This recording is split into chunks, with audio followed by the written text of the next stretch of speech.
ঘড়ির কাঁটায় ঠিক রাত ৩টা। আর ওই সময় একদল অসাধু পুলিশ কর্মকর্তা গ্রামের অনেক ঘরেই তল্লাশি চালায়।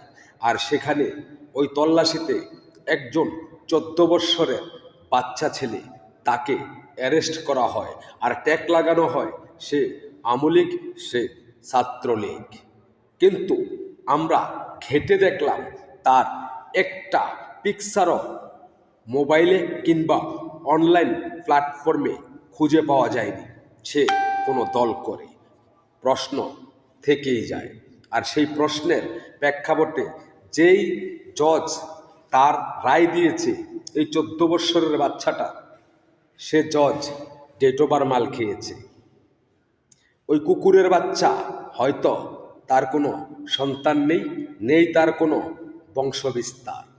তা না হলে সাধারণ একটা ১৪ বৎসরের শিশু বাচ্চাকে সে কি করে কারাগারে প্রেরণ করে? প্রশ্নটা আপনাদের কাছে।